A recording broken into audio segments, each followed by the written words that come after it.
This is a recommendation by Wicked Foxy Dragon. It was Jon Stewart going around playing devil's advocate, and I'm sure we're about to get demonetized, but going around playing devil's advocate, asking folks around the world, leaders around the world, why they don't see America as their leader anymore. It's very enlightening, and believe it or not, I think it's a good opportunity to talk about working with people you don't get along with. Here it is.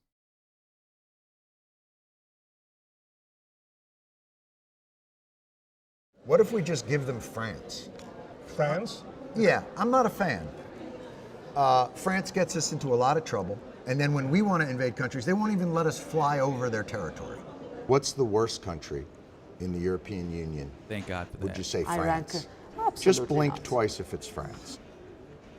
France is an ally. It's always been in the second wars that you fought, so it's not going to change teams now. I think they are reliable for now. If one of the Le Pens, whatever generation, France can take its pick. But if that happens, then we're in deep trouble. So the record shows that it's France. I haven't blinked. I'll wait. I was going to try to let that whole thing go, and turns out I'm not. Just for context, if you're not familiar, Marie Le Pen is a fasci leader who's been elected in France, and so was her daddy, just the scum of the earth, and not in a Wellington slightly affectionate way. It genuinely, they are reject human beings. If God took mulligans, he would have done so on all Le Pens. The key is France. I'm very concerned.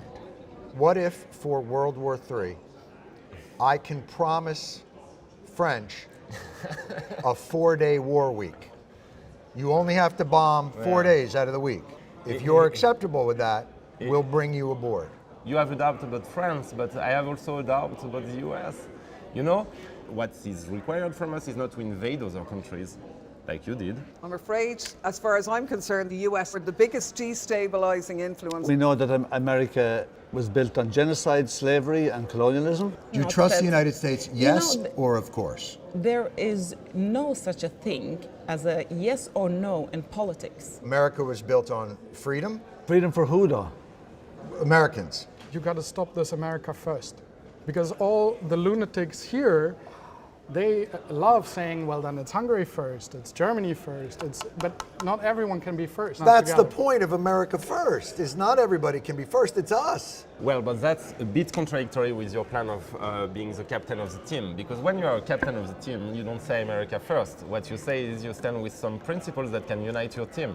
So the problem with your America first, I'm gonna stop you right there. America first is America alone. What? I was reeling. These withering ad hominem attacks, really, on America had me seeking comfort and reassurance, the kind I could only get from another member of the media. I'll be honest, I'm mostly interrupting so that the algorithm doesn't pick up on that very much not in YouTube music song. Named French journalist Leah Salameh. Do you understand? Do you understand why you are right. being hated by some people in the world? No, we've Yes, given ma'am. them nothing but really great shows, music, Drake, Yeah. although he's Canadian, jeans. How much more can we give? To be loved? Thank you. Yes. We're friends with the US. But sometimes it's hard to follow you, you know? Sometimes, how to tell you that? I mean, sometimes we don't trust you. And we have reasons for that. Listen, you know, I'm French, but I was born in Lebanon. I have specificity. Or in Lebanon? Yeah, I was born in Lebanon. Okay. Okay, so I know how you Americans acted in the Middle East, how you acted in Iraq, how you acted in Afghanistan. That was a Yeah, come an on. anomaly. That's the exception to the. That's the rule. exception. It's Leah, history. You came there and then you withdrew in 24 hours and you left the country for the Taliban. And you know, Afghanistan and Iraq, it's our borders, man. No, it's our borders. No, so we have to deal with millions of refugees coming when you withdraw. So we have memory of you also. So of course we're friends with you, but we have memory. I don't know if you know this. We were spreading democracy as a beacon of freedom in the world. So I just want to make clear that, you know, sometimes when you spread democracy, it's like a buffet. Are there crumbs on the floor? Yes, sometimes things fall. But we've laid out a beautiful meal for the world. Yeah, what are the latest successes? Dine on, the latest successes. Well, you know, it's interesting. It's funny that you bring that up. Let's say we didn't do the Middle East necessarily perfectly. And let's say we destabilized many countries and killed tens of thousands of people and drove millions of refugees that destabilized other Western countries. Let's say all of that is true. Okay. Okay. So I don't have a follow-up to that. I was just saying, let's all say so that. let's be honest.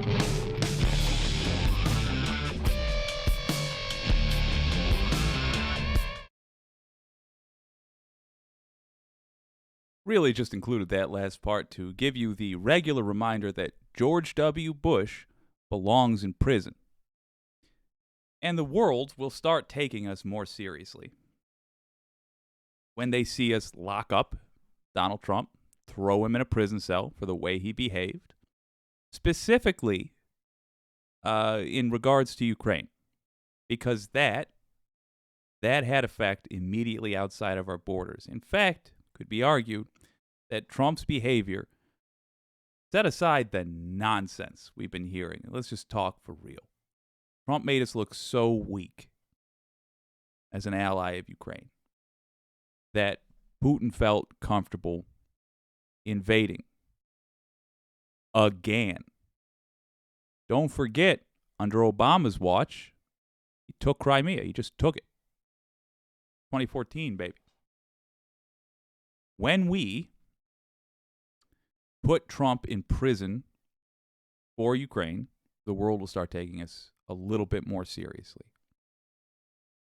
When we put Bush in prison, if we have the wherewithal to make that happen, if we have the decency to do that at a minimum, the world will start taking us more seriously. But are those people featured, are those countries represented by the interviewees there, are they going to stop being our allies? No. A good jumping off point to talk about how we should be acting within this country.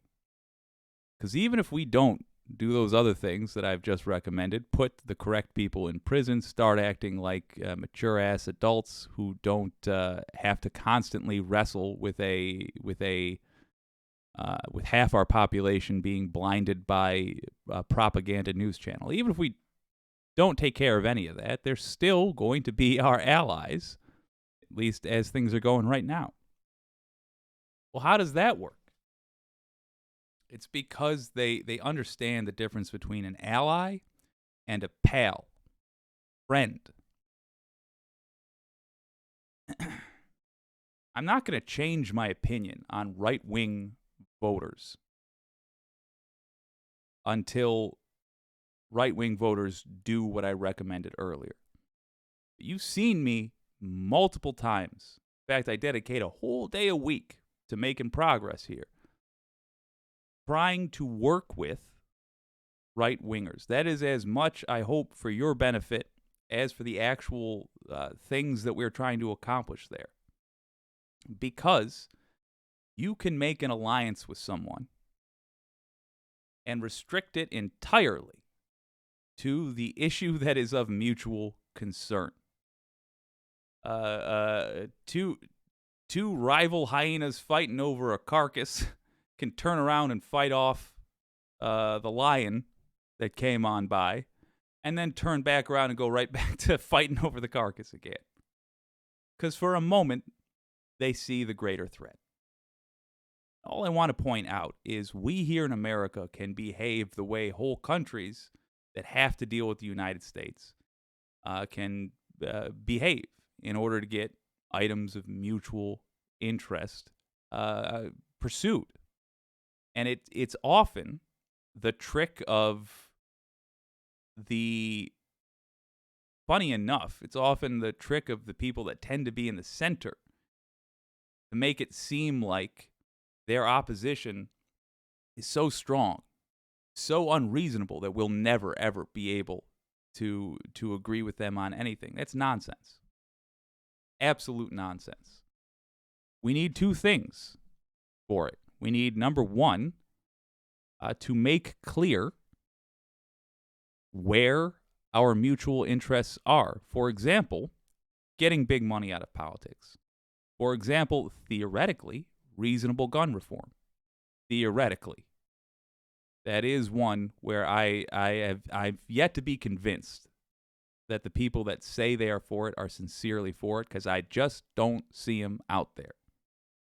Unless they're lefties. Unless they're people who are maybe even not lefties, but are voting Democratic already. The other thing we need is to be crystal clear about what our items of mutual interest are. And that's thing number one. Thing number two is we need to believe.